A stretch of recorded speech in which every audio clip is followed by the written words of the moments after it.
Hello, career TV में आप सभी लोगों का स्वागत है। इससे पहले आप टीजीटी पीजीटी के अंतर्गत वर्णमाला की विस्तृत जानकारी को जाना सीखा। आज का हमारा जो शीर्षक है वो है भाषा। भाषा की क्लास नंबर 1 आज हमें देखनी है। देखिए, भाषा और बोली। भाषा क्या है और बोली क्या है, इसमें हमें अंतर जानना है। तो भाषा क्या है और बोली क्या है? तो भाषा का स्थानीय रूप अथवा क्षेत्रीय रूप बोली कहलाता है। बोली कहलाता है भाषा का स्थानीय रूप अथवा क्षेत्रीय रूप। जैसे भाषा का स्थानीय रूप, एक स्थान विशेष में बोली जाने वाली जो भाषा है वो बोली कहलाती है। जैसे किसी छोटे शहर में या किसी विशेष स्थान में जो एक बोली, एक भाषा का हम प्रयोग करते हैं वह बोली कहलाती है। और भाषा विचार विनिमय का साधन है। भाषा जो है वो क्या है? विचार विनिमय का साधन है। तो भाषा को अनेक विद्वानों द्वारा समझाया गया है। तो इसमें कामता प्रसाद गुरु ने बताया है कि भाषा वह साधन है जिसके द्वारा मनुष्य अपने विचारों को दूसरों पर भली भांति प्रकट कर सकता है और दूसरों के विचारों को स्पष्टतः समझ सकता है। वह क्या है? भाषा है। कामता प्रसाद गुरु ने क्या बताया है कि भाषा क्या है? भाषा विचार विनिमय का वह साधन है जिससे मनुष्य अपने विचारों को दूसरे तक भली भांति पहुंचा सकता है और दूसरों के विचारों को स्वयं समझ सकता है।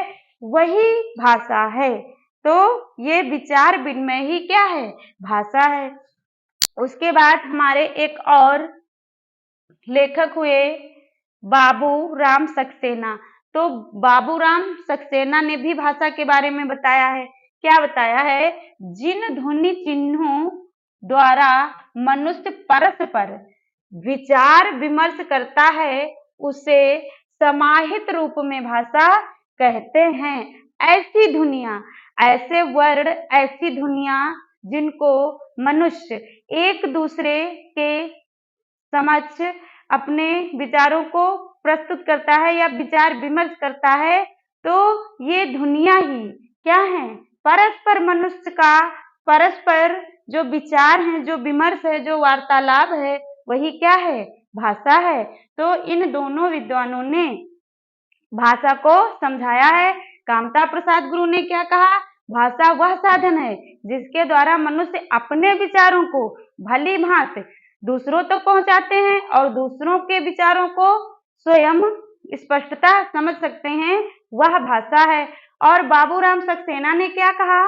बाबूराम सक्सेना ने कहा जिन ध्वनि चिन्हों द्वारा मनुष्य परस्पर विचार विनिमय करता है तो उसे समाहित रूप में हम भाषा कहते हैं। और किसी विशेष क्षेत्र में बोली जाने वाली भाषा क्या कहलाती है? बोली कहलाती है। तो इतना हमने समझा। आगे है भाषा के तत्व। भाषा हमने जान लिया क्या होता है। भाषा के तत्व, जैसे अभी हमारे और आपके बीच में जो वार्तालाप हो रही है, ये क्या है? भाषा है। हम अपने विचारों को और अपने शीर्षक को आपके समक्ष पहुंचाते हैं और आप हमारे शीर्षक को भली भांति समझने का प्रयास करते हैं या आप अपनी बात को हम तक पहुंचाते हैं। तो ये एक दूसरे का जो विचार विनिमय है, जो स्पष्ट रूप से हम समझ रहे हैं, यही भाषा है। अब हमने देखा दूसरा जो हमारा शीर्षक है भाषा के तत्व। तो भाषा के तत्व क्या हैं? भाषा के 4 तत्व हैं। ये जो भाषा हम बोलते हैं इसके 4 तत्व हैं। नंबर 1 ध्वनि। नंबर 1 क्या है?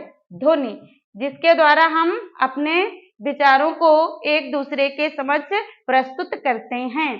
तो ये ध्वनियों के द्वारा ही तो प्रस्तुत करते हैं। तो नंबर 1 ध्वनि। और जब इन ध्वनियों को हम बोलते हैं फिर उसके बाद क्या है, भाषा के तत्व क्या है, शब्द। जब कई ध्वनियां एक पास एकत्रित हो जाती हैं तो वो शब्द बन जाता है। तो दूसरी हमारा जो दूसरा तत्व है या दूसरी इकाई क्या है, शब्द। और तीसरा तत्व जो हमारा है वाक्य। जब कई शब्दों को एक साथ में मिला देते हैं या मिश्रित कर देते हैं तब हमारा बन जाता है वाक्य। क्या बन जाता है, वाक्य। और जो हमारा चौथा तत्व है वो है अर्थ। क्या है, अर्थ। और जब हम कई वाक्यों को एक साथ लिखते हैं तो उसमें किसी न किसी सार्थक अर्थ के साथ उस वाक्य को लिखते हैं। तो भाषा के हमारे कितने तत्व हैं, 4 तत्व हैं। नंबर 1 ध्वनि, नंबर 2 शब्द, नंबर 3 वाक्य और नंबर 4 अर्थ। ये हमारे भाषा के तत्व हैं। अब देखिए, सबसे पहले जो सबसे प्राचीन भाषा है जहाँ से हमारी भाषा शुरू हुई तो वो कौन सी भाषा है, वो भाषा है आर्य भाषा। तो आर्य भाषा के विकास क्रम को कितने भागों में बांटा गया, 3 भागों में बांटा गया है।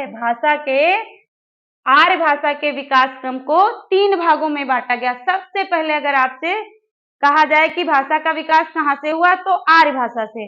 तो आर्य भाषा को 3 भागों में बांटा गया, जिसमें से पहला हमारा जो भाग है वो प्राचीन भारतीय आर्य भाषा। कौन सा भाग है, प्राचीन भारतीय आर्य भाषा।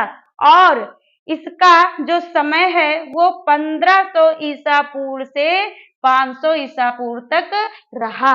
जो हमारी प्राचीन भारतीय आर्य भाषा है, इसका प्राचीन माने सबसे पुरानी भाषा, प्राचीन भारतीय आर्य भाषा का जो समय है वो समय है 1500 ईसा पूर्व से 500 ईसा पूर्व तक। फिर जो हमारा दूसरा विभाजन रहा वो मध्यकालीन भारतीय आर्य भाषा।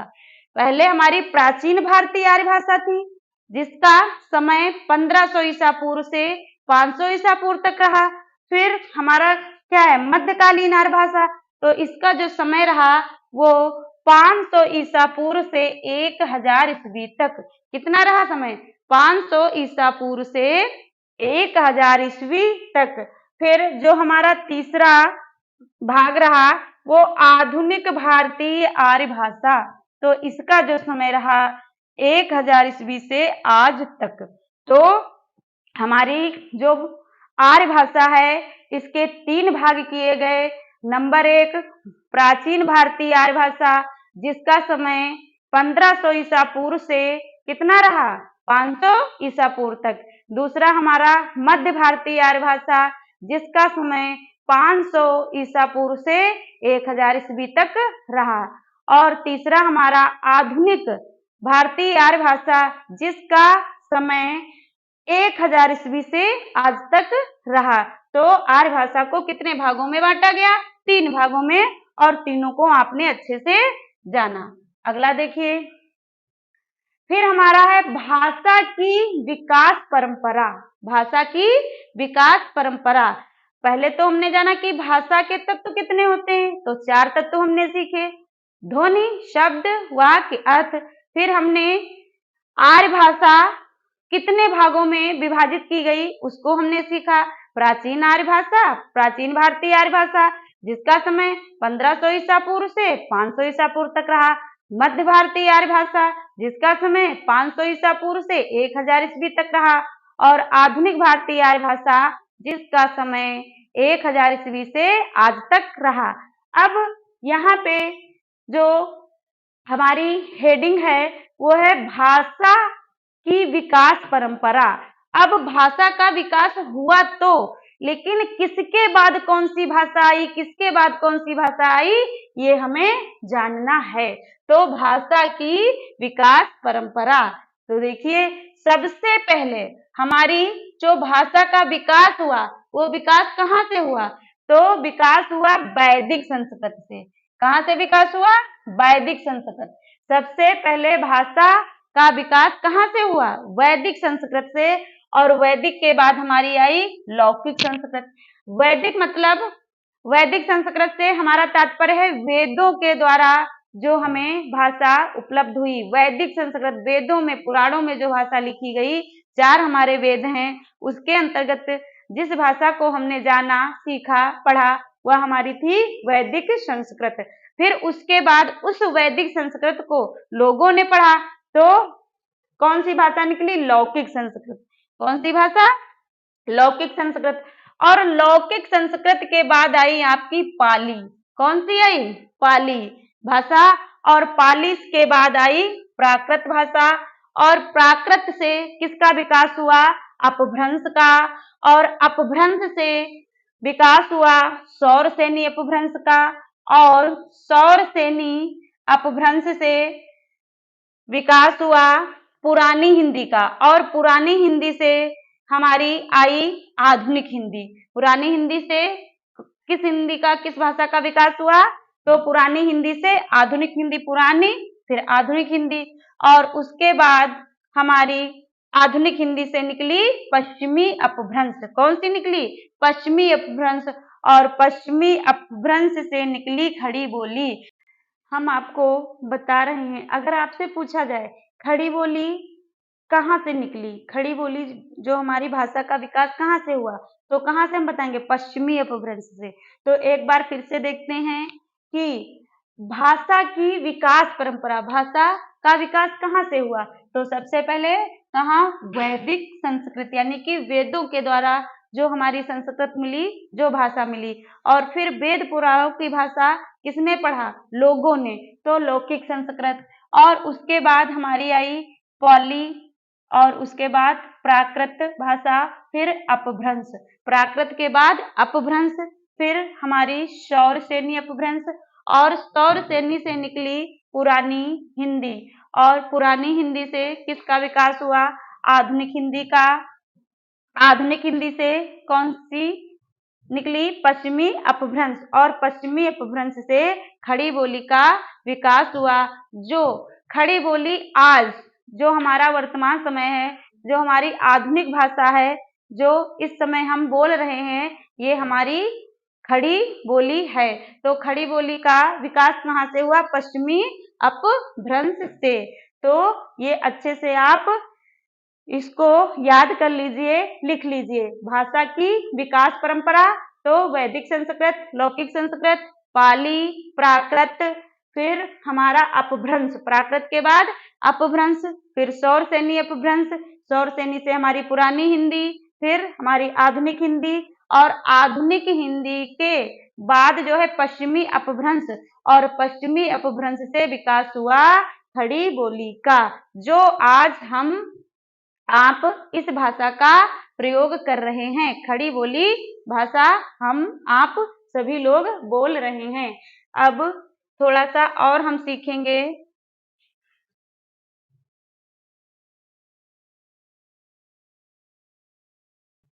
आगे हमारी जो हेडिंग है वो है बोली। बोली को हम पहले भी जान चुके हैं और फिर से हम एक बार बोली के विषय में जानेंगे कि बोली क्या है। देखिए, भाषा का वह स्थानीय रूप अथवा क्षेत्रीय रूप बोली कहलाती है। या हम इसे ऐसे भी जान सकते हैं कि भाषा किसी विशेष क्षेत्र में बोली जाने वाली जो भाषा है वो क्या कहलाती है? बोली कहलाती है। किसी विशेष क्षेत्र में या किसी विशेष स्थान पर प्रयोग की जाने वाली भाषा को बोली कहते हैं। अब यही हमारी विभिन्न बोलियां, जैसे हमारी बहुत सारी बोलियां हैं, तो विभिन्न बोलियां राजनैतिक, सांस्कृतिक आधार पर अपना क्षेत्र बढ़ा सकती हैं। जो हमारी विभिन्न बोलियां हैं, नाना प्रकार की जो बोलियां हैं, जिनके अनेक रूप हैं बोलियों के, तो ये बोलियां क्या कर सकती हैं? राजनैतिक, सांस्कृतिक आधार पर जो है अपना क्षेत्र विस्तृत कर सकती हैं या व्यापक कर सकती हैं या बढ़ा सकती हैं। और साहित्य रचना के आधार पर वे अपना स्थान बोली से उच्च करते हुए विभाषा, कैसी भाषा, विभाषा तक पहुंचा सकती हैं। साहित्य के क्षेत्र में यदि हम बात करें तो साहित्य के क्षेत्र के आधार पर ये जो हमारी बोली हैं वो अपना उच्च स्थान प्राप्त करते हुए विभाषा तक पहुंच सकती हैं। आगे हम देखेंगे कुछ और भी हमारी भाषा और बोली के पॉइंट हैं जिनको हम देखते हैं। तो बोली, बोली, ये जो हमारा बोली है, देखिए बोली, विभाषा और भाषा। तो सबसे पहले क्या है, किसी विशेष क्षेत्र में बोली जाने वाली भाषा क्या है, वो है हमारी बोली। क्या है, बोली। और जब विभिन्न प्रकार की बोलियों का क्षेत्र बढ़ता है तो उससे बन जाती है विभाषा। क्या बन जाती है, विभाषा। और उसी विभाषा का विस्तृत रूप बन जाता है भाषा। क्या बन जाता है, भाषा। तो हिंदी भाषा का विकास अपभ्रंश, अपभ्रंश भाषा से हुआ है। अगर आपसे पूछा जाए हिंदी भाषा का विकास कहाँ से हुआ, तो आपने पढ़ा था कि पश्चिमी अपभ्रंश। तो अपभ्रंश भाषा से हिंदी भाषा का विकास हुआ है। हिंदी भाषा का विकास किस अपभ्रंश से, अगर केवल पूछा जाए कहाँ से हुआ है तो अपभ्रंश भाषा से हुआ है। और किस अपभ्रंश से, तो पश्चिमी अपभ्रंश से हुआ है। पश्चिमी अपभ्रंश कहाँ से निकली, सौरसेनी अपभ्रंश से निकली। आप देखिए विभिन्न अपभ्रंशों से हिंदी की उपभाषाओं की उत्पत्ति हुई है। विभिन्न अपभ्रंशों से, जो आपने अभी ऊपर बहुत सारे अपभ्रंश पढ़े, तो उन अपभ्रंशों से उपभाषा, हमारी कुछ जो है उपभाषाएं जिनका विकास हुआ या उत्पत्ति हुई है।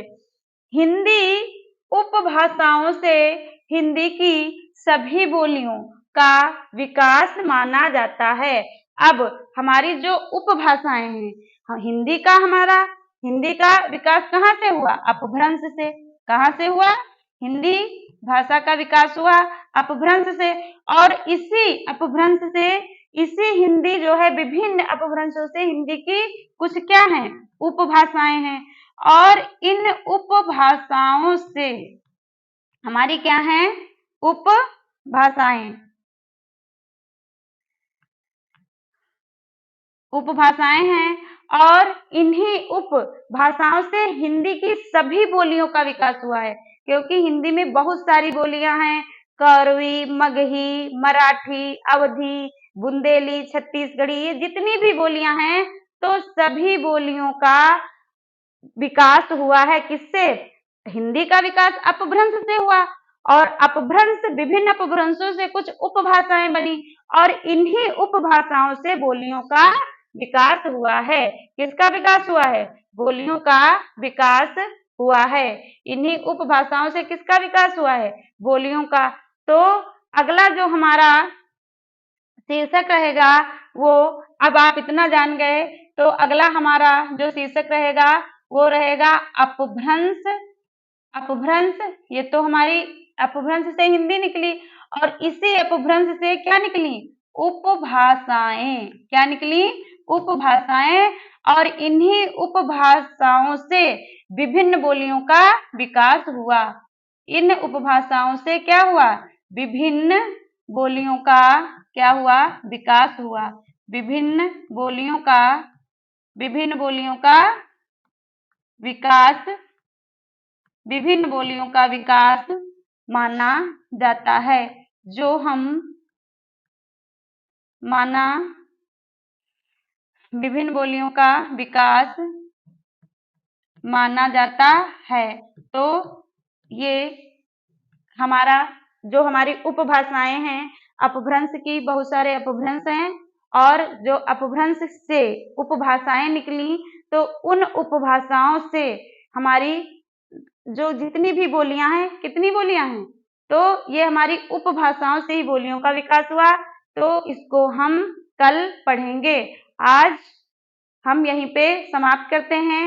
तो आपने आज भाषा और बोली सीखा, तो इसको आप कमेंट बॉक्स में शेयर कीजिए। जय हिंद, जय भारत।